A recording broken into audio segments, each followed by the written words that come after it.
সংখ্যালঘু সম্প্রদায় আজকে আমাদের এই আলোচনার প্রধান বিষয়বস্তু হয়ে উঠতে চলেছে। আজকে এখনো পর্যন্ত যে ছবিগুলো সামনে এসছে, মানে আমরা ডেফিনেটলি এই রাজনীতির আগিনাতে আজকে কখনো দেখতে পাওয়া যাচ্ছে এই সংখ্যালঘু সম্প্রদায় যাদেরকে ভোট ব্যাংক হিসেবে ব্যবহার করা হয়, কখনো দেখা যায় যে তোষণের রাজনীতি এমন মাত্রা ছাড়িয়েছে যেখানে দাঁড়িয়ে বারবার এমন পরিস্থিতি, মানে আমরা যদি সে সিঙ্গুর নন্দীগ্রাম আন্দোলন বা যে কোনো আন্দোলনই ধরে নিয়ে পশ্চিমবঙ্গের প্রেক্ষাপটে দাঁড়িয়ে হয়েছে, সেই আন্দোলনের মধ্যে যেমন একদিকে রাজনীতি সামিল, ঠিক অন্যদিকে দাঁড়িয়ে আজকে সন্দেশখালীর মতন আন্দোলন, সন্দেশখালীর মতন জায়গায় যখন শেখ শাহজাহানদের মতন দুর্বৃত্ত যারা বা তাদের এই ধরনের কুকর্ম কাজকর্ম যেগুলো প্রকাশ্যে এসছে, আজকে তাদের গ্রেপ্তার হওয়ার পর একে একে যে সমস্ত গোটা পরিস্থিতিগুলো এখনো নতুন করে সামনে আসছে, সেগুলোতে অনেক প্রশ্ন উঠে গিয়েছে। আজকে অবশ্যই আমরা আলোচনার প্রেক্ষাপট রাখবার চেষ্টা করব আজকে রাজনীতিতে সংখ্যালঘু সম্প্রদায়ের মানুষজন এ বাংলার মাটিতে যারা রয়েছেন, আজকে তারা কি রাজনীতির শিকার হচ্ছেন? 30% ভোট নাকি বাজিমাত করে দেয় কথায় বলে, এবং বারে বারে এই 30% ভোট নিয়ে আলোচনার কেন্দ্রবিন্দুতে থাকে। এবং বহুবার আমরা শুনেছি রাজ্যের শাসক দল তৃণমূল কংগ্রেসের মুখ থেকে নানানবিধ বক্তব্য, যে গরু দুধ দেয় তার লাথি খাওয়া উচিত, এ ধরনের মন্তব্য আমরা রাজ্যের মুখ্যমন্ত্রী মমতা বন্দ্যোপাধ্যায়ের মুখ থেকে শুনেছি। কিন্তু সত্যিই কি সংখ্যালঘুদের নিয়ে ভাবে রাজ্যের শাসক দল? সত্যিই কি আজকে সন্দেশখালীর মতন ঘটনায় এ প্রশ্ন ওঠে না সংখ্যালঘু মানুষজনদের আজকে সেই অঞ্চলের কি অবস্থা? সত্যিই কি প্রশ্ন ওঠে না আজকে দাঁড়িয়ে এ সমাজে এখনো পর্যন্ত যে সমস্ত সংখ্যালঘু মানুষজন রয়েছেন? আজকে আপনারা যদি প্রার্থী তালিকাও ধরে নেন তৃণমূল কংগ্রেসের, যেখানে 2019 সালে আমরা দেখেছিলাম 8 জন সংখ্যালঘু সম্প্রদায়ের মানুষ ছিলেন, আজকে সেটা দাঁড়িয়েছে 6 জনে, তাও আবার 2 জন বহিরাগত, পড়ে রইল 4 জন। বাঙালি সংখ্যালঘু সম্প্রদায়ের মানুষ কি নেই এ বাংলায়? এই প্রশ্নটা আজকের সব থেকে বড় প্রশ্ন। আজকে আমরা এই প্রশ্নটাও রাখবো। ইনফ্যাক্ট আজকে আমরা জানান দেব আপনাদেরকে সন্দেশখালীতে কি অবস্থা, এখনো কি অবস্থার মধ্যে পড়ে রয়েছেন তারা, এক্সক্লুসিভলি আপনাদের সামনে তুলে ধরবার চেষ্টা করতে হবে। শুরুতেই আমাদের প্রতিবেদন দেখুন।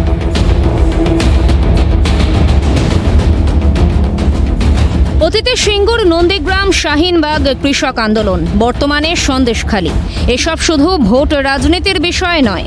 এই লড়াইগুলো চূড়ান্ত পরিণতি ভোটেই শেষ হয় না।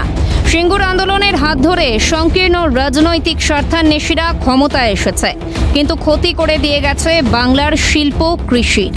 বাম শাসনে সাচার কমিটির রিপোর্টকেও হাতিয়ার করেছিলেন মমতা বন্দ্যোপাধ্যায়। সাম্প্রদায়িকতা ভোট খেলা তখন থেকেই শুরু মমতা বন্দ্যোপাধ্যায়। সরকারে এসেও সংখ্যালঘুদের ভোট ব্যাংকই বানিয়ে রেখেছেন। মুসলিমরা তার চোখে আদতে দুধেল গাই।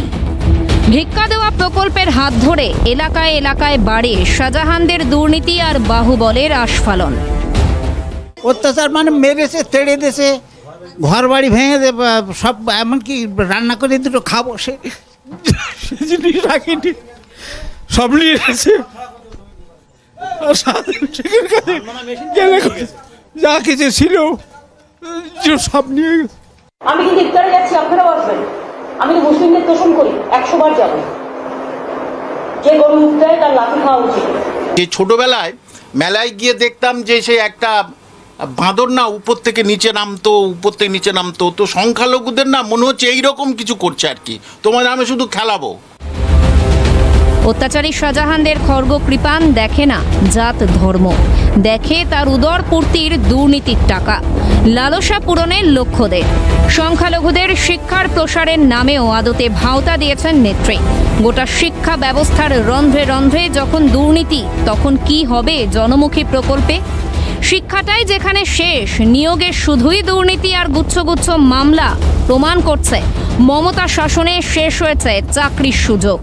পার্থ চট্টোপাধ্যায়ের বান্ধবীর বাড়ি থেকে পাওয়া টাকায় লেগে নেই জাত ধর্মের নাম, আছে শুধু দুর্নীতির গন্ধ। হ্যাঁ, আমাদের খুব উন্নয়ন হয়েছে, আমাদের বাড়ি ঘর ধর লুট হয়েছে, আমাদের খুব উন্নয়ন হয়নি। সন্দেশকালী হিন্দু মুসলমান সবাই বলবে, আমরা কেন, হিন্দুরাও বলবে যে মুসলমানদের কি ভালো লেগেছে। মমতা ব্যানার্জি সংখ্যালঘুদের উন্নয়নে যেটুকু করেছে তার থেকে বেশি সংখ্যালঘুকে ব্যবহার করেছে। এই ইমাম ভাতা থেকে শুরু করে যত ভাতা দিচ্ছে সংখ্যালঘুদের এই 2000 টাকা 1500 টাকা এই মানুষকে দিয়ে কি উপকার কাজে আসবে? এই 500,000 টাকা কি কাজে আসবে? মানুষ চাকরি চায়, মানুষ চায় ব্যবসা, মানুষ চায় কর্মসংস্থান। পেট ভরাতে লাগে হাতে কাজ, পেটে ভাত। মমতার সরকারের সংখ্যালঘু তোষণেও নিশ্চিত হয় না সংখ্যালঘুদের হাতে কাজ, পেটে ভাত, মাথায় ছাদ। উল্টে তা তৈরি করে বৈষম্য, জন্ম দেয় ভেদাভেদের। রেশনে দুর্নীতি ভাত কেড়েছে সবার, শিক্ষায় দুর্নীতি আধার এনেছে ঘরে ঘরে শিক্ষায়। 100 দিনের কাজের টাকায় দুর্নীতি আয় কেড়েছে সবার। আবাস যোজনার টাকা লুঠে মাথার উপর ছাদ পাননি ধর্ম, বর্ণ, জাতপাত নির্বিশেষে সকলেই। লুঠের রাজত্বকে বহাল রাখতেই দান ধ্যান আর তোষণের রাজনীতি। ঘাম রক্ত ঝরিয়ে ধীরে ধীরে বুঝছে মানুষ। ক্যালকাটা নিউজ।